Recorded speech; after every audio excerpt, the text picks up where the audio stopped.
আসসালামু আলাইকুম। বিদ্যালয় ডিজিটাল ক্লাসরুম থেকে আপনাদের সবাইকে জানাচ্ছি স্বাগত। আপনাদের সঙ্গে আমি আছি মোহাম্মদ রফিকুল ইসলাম। আমার পিছনে দেখতে পাচ্ছেন ৪৪ পদে ক্ষুদ্র কৃষক উন্নয়ন ফাউন্ডেশনের নিয়োগ বিজ্ঞপ্তি প্রকাশ করেছে। এখন এই ক্ষুদ্র ও কৃষক উন্নয়ন ফাউন্ডেশনের ক্ষেত্রে যে নিয়োগ বিজ্ঞপ্তিটা আছে আমরা সেই বিজ্ঞপ্তি দেখব এবং এই বিজ্ঞপ্তির বিভিন্ন পদগুলো নিয়েও আলোচনা করব এবং এই পদের পরীক্ষাগুলো কি হবে সেটি নিয়েও হালকা করে আপনাদের মাঝে আলোচনা করব। আমরা খুব একটা কথা না বাড়িয়ে আমাদের যে মূল আলোচনা সেই আলোচনার মধ্যে চলে যাচ্ছি। আমরা একটু দেখে আসি এই ক্ষুদ্র কৃষক উন্নয়ন ফাউন্ডেশনের যে নিয়োগ বিজ্ঞপ্তিটা প্রকাশ করেছে সেই নিয়োগ বিজ্ঞপ্তির মূল যে পিডিএফ ফাইল সেখানে চলে আসি। এই যেটি ক্ষুদ্র কৃষক উন্নয়ন ফাউন্ডেশন, এটি হচ্ছে পল্লী উন্নয়ন ও সমবায় বিভাগের একটি প্রতিষ্ঠান। লেখা আছে পল্লী উন্নয়ন এবং সমবায় বিভাগের একটি প্রতিষ্ঠান, যার প্রধান কার্যালয় হচ্ছে পল্লী ভবন, সপ্তমতলা, কারওয়ান বাজার, ঢাকা ১২১৫। তো এখানে দেখেন ক্ষুদ্র ও কৃষক উন্নয়ন ফাউন্ডেশনের প্রধান কার্যালয় কোথায়, এই একটা প্রশ্ন এই পরীক্ষাতেও মানে এই প্রশ্নটাও কিন্তু পরীক্ষায় আসতেও পারে, যেটার প্রধান কার্যালয় অবস্থান কোথায়, পল্লী ভবন, কারওয়ান বাজার, ঢাকা। তো এখানে এই পদের যে বিজ্ঞপ্তিটা, এটা বিজ্ঞপ্তি প্রকাশিত হয়েছিল গত 10 জুন 2026 তারিখে। এখানে মোট 4টা পদে সার্কুলার প্রকাশিত হয়েছে। এই প্রথম যে পদটা সেটা হচ্ছে উপজেলা ব্যবস্থাপক। আমি একটু জুম করে দিচ্ছি আপনাদের দেখানোর স্বার্থে। প্রথম যে পদ সেটি হচ্ছে উপজেলা ব্যবস্থাপক, যেটা 10ম গ্রেডের। এরপরে হচ্ছে যে মাঠ কর্মকর্তা 14তম গ্রেড। এবারে অফিস সহকারী কাম কম্পিউটার মুদ্রাক্ষরিক, এটাও 14 গ্রেডে রয়েছে। এবং সবশেষে আমাদের 4 নাম্বার যে পদ সেটি রয়েছে ড্রাইভারটাও এখানে দেখেন, ড্রাইভারটাও কিন্তু বেতন গ্রেড 14। ড্রাইভারের ক্ষেত্রে সচরাচর অন্যান্য বিভিন্ন জায়গাতে দেখবেন 16, 17, 18, 19, 20 হয়ে থাকে, বাট এখানে কিন্তু 14তম গ্রেড ড্রাইভার পদে। আমরা যদি একটু শুরু থেকে দেখি যে উপজেলা ব্যবস্থাপকের 10ম গ্রেডের জন্য আমাদের শিক্ষাগত যোগ্যতা কী লাগবে। এখানে মোট রয়েছে 10টা পদ রয়েছে। উপজেলা ব্যবস্থাপকে মোট 10টা পদ রয়েছে এবং এই পদের জন্য যে শিক্ষাগত যোগ্যতা চেয়েছে আমরা দেখার চেষ্টা করি। শিক্ষাগত যোগ্যতা, অভিজ্ঞতা এবং বয়সসীমা। তো দেখেন লেখা আছে খুব সুন্দর করে, আপনারা যখন সার্কুলারটা দেখবেন পিডিএফ লেখা দেখলেই বুঝতে পারবেন। আমার লেখাটা হয়তো বা আপনারা একটু এখানকার যে পিডিএফ একটু ঝাপসা দেখতে পারেন, আমি একটু জুম করার চেষ্টা করছি। কোনো শিক্ষিত বিশ্ববিদ্যালয় হতে যে কোনো বিষয়ে 2য় শ্রেণীর স্নাতকোত্তর বা সমমান ডিগ্রি লাগবে। অর্থাৎ শুধু স্নাতক পাশ করে কিন্তু আবেদন করতে পারবে না, স্নাতকোত্তর ডিগ্রি থাকতে হবে বা মাস্টার্স পাস হতে হবে।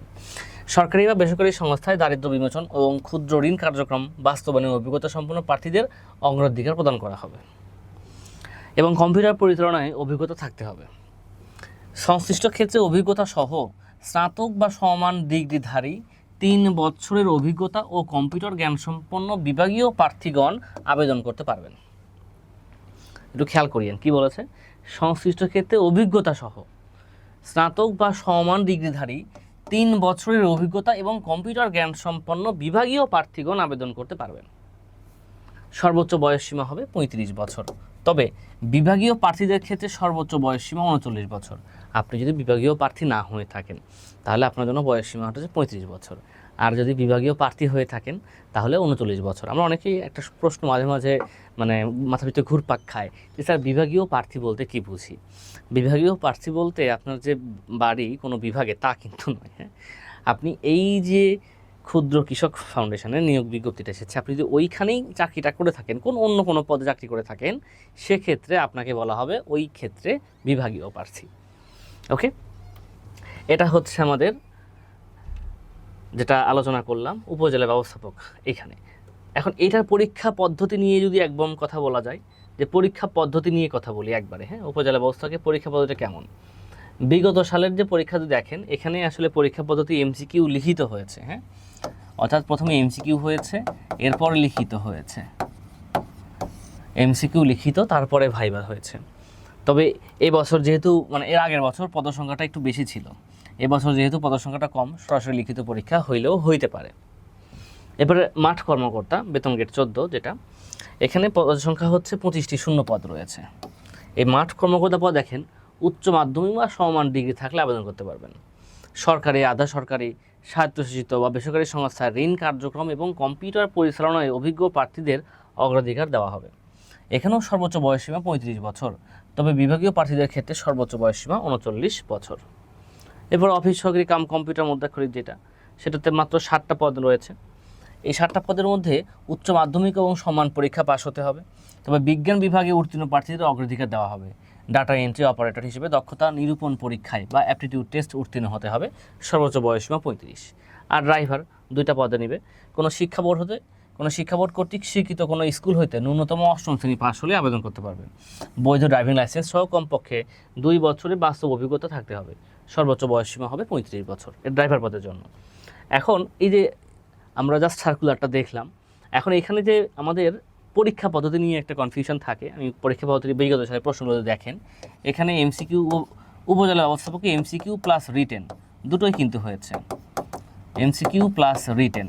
আবার মাঠ কর্মকর্তাতেও সেম, এখানেও এমসিকিউ প্লাস কি হয়েছে, রিটেন হয়েছে। অফিস সহকারী কাম কম্পিউটার মধ্যাক্ষরিকে সরাসরি রিটেন পরীক্ষা হয়েছে। আর ড্রাইভার পদেও রিটেন পরীক্ষা হতে পারে।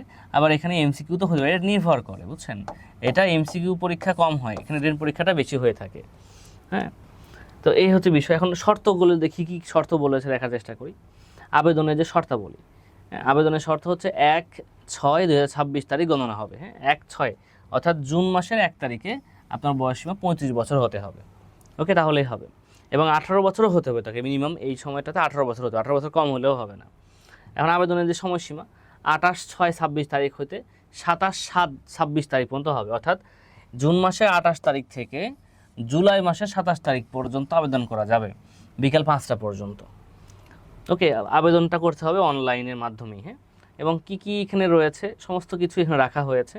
কারণ আবেদন করার জন্য আপনাকে আবেদন করতে পারবেন কোথায় গিয়ে সেটা রাখা হয়েছে। হ্যাঁ, সকল তথ্য পাওয়া যাবে আপনার sfdf.gov.bd-তে। আর আপনার হচ্ছে যে সমবায় পল্লী উন্নয়ন এবং সমবায়ের www.rdct.gov.bd-তে পাওয়া যাবে বিভিন্ন তথ্যগুলো। হ্যাঁ, আপনার তথ্যগুলো চাইলে দেখতে পারেন।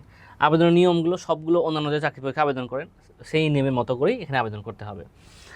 এই হচ্ছে মোটামুটি এখানে। আর আরেকটা বিষয় একটু দেখেন, খেয়াল করে দেখেন, আপনার চার্জের যে ব্যাপারটা, হ্যাঁ, কোথায় কত টাকা জমা দিতে হবে। উপজেলা ব্যবস্থাপক যেটা রয়েছে এখানে, উপজেলা ব্যবস্থাপক বেতন গ্রেড যেটা বেতন গ্রেড 10, দুঃখিত, বেতন গ্রেডটা হচ্ছে 10, যেখানে পরীক্ষার ফি হচ্ছে 200 টাকা আর টেলিটকের সার্ভিস চার্জ 23 টাকা, মোট কাটবে 223 টাকা। মাঠ কর্মকর্তাদের আপনার হচ্ছে বেতন গ্রেড 14, পরীক্ষার ফি 100 টাকা আর সার্ভিস চার্জে 12 টাকা, মোট কাটবে 112 টাকা। আবার এই সবগুলোতেই 112 টাকা কাটবে। আর যারা অনগ্রসর নাগরিক আর কি, ক্ষুদ্র নিগোষ্ঠী, শারীরিক প্রতিবন্ধী এবং তৃতীয় লিঙ্গের প্রার্থীগণ, তাদের জন্য 50 টাকা করে লাগবে পরীক্ষার ফি।